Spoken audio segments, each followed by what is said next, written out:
आज हम पढ़ेंगे वर्क एंड एनर्जी। तो आज हम वर्क और एनर्जी के बारे में बात करेंगे। बात तो क्या, पूरे चैप्टर को पढ़ेंगे। तो चैप्टर का नाम है वर्क एंड एनर्जी। तो हम शुरू करते हैं वर्क से। तो वर्क हम जनरली काम को कहते हैं। हम रोज बहुत सारे काम करते हैं, पर ये सारे काम साइंस की नज़रों में काम नहीं होते। वो काम जो इन दो कंडीशंस को सेटिस्फाई करता है, उन्हें ही हम साइंस की नज़रों में वर्क कहते हैं। ये दो कंडीशंस है। अगर किसी ऑब्जेक्ट के ऊपर फोर्स लगती है, पहली तो there should be a force acting on an object, और दूसरी उस ऑब्जेक्ट का डिस्प्लेसमेंट होना चाहिए जो उसके ऊपर फोर्स लग रही है उसकी वजह से। तो दूसरी होगी there must be a displacement, तो उस ऑब्जेक्ट का डिस्प्लेसमेंट होना चाहिए जो उसके ऊपर फोर्स लग रही है उसकी वजह से।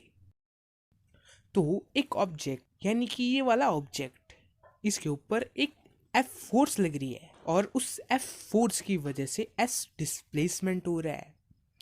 एस यानी कि डिस्प्लेसमेंट और एफ यानी कि फोर्स। तो हम वर्क डन एक सिंपल फॉर्मूला से निकाल सकते हैं, जो कि है एफ इंटू एस यानी कि फोर्स इंटू डिस्प्लेसमेंट।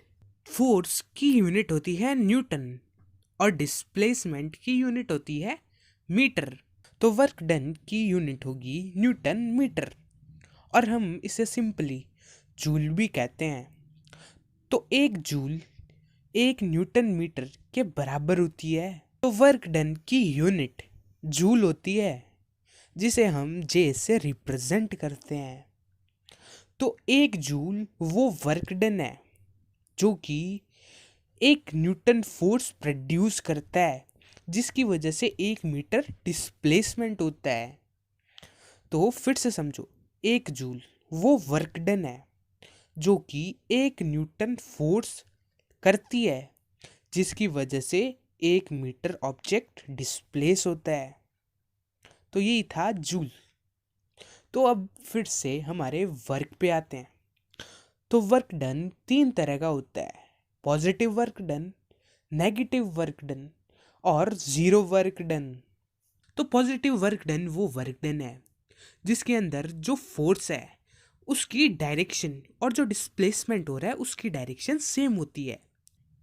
तो मान लो कि मैं इस ऑब्जेक्ट के ऊपर इस डायरेक्शन में फोर्स लगा रहा हूँ और ये ऑब्जेक्ट भी इसी डायरेक्शन में डिस्प्लेस हो रहा है। तो इस केस में यहाँ पे पॉजिटिव वर्क डन हो रहा है।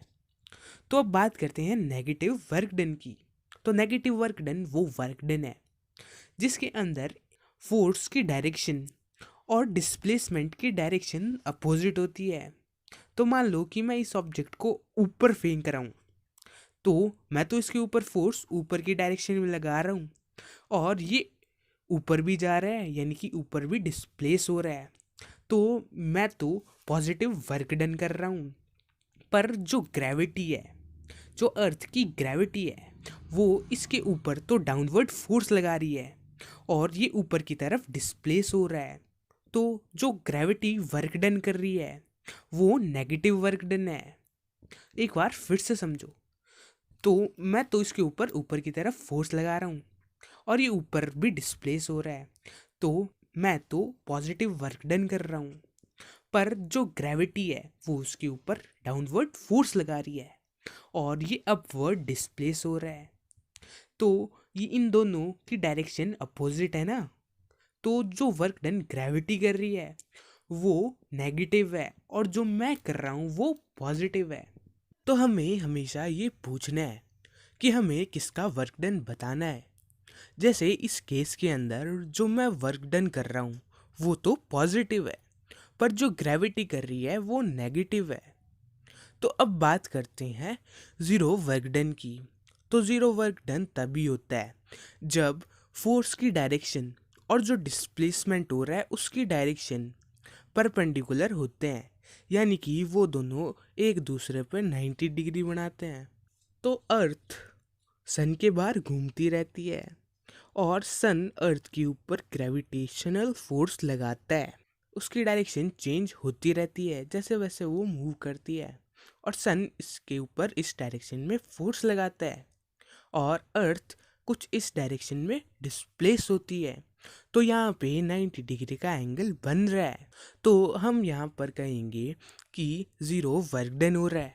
और जब किसी ऑब्जेक्ट के ऊपर फोर्स लगता है और वो डिस्प्लेस ही नहीं होता, यानी डिस्प्लेसमेंट 0 होता है, उस केस में भी वहाँ पे 0 वर्क डन होता है। तो जब तुम वर्क डन को कैलकुलेट करोगे तब तुम्हारी फोर्स तो कितनी भी हो पर डिस्प्लेसमेंट 0 होगा। तब फोर्स को तुम 0 से मल्टीप्लाई करोगे तो जो रिजल्ट आएगा वो तो 0 ही आएगा ना। इसीलिए जब कोई ऑब्जेक्ट डिस्प्लेस ही नहीं होता तब वहाँ पे 0 वर्क डन होता है। तो ये तो हो गया वर्क डन। अब हम अगले एपिसोड में बात करेंगे एनर्जी की, तो जल्दी आ जाना।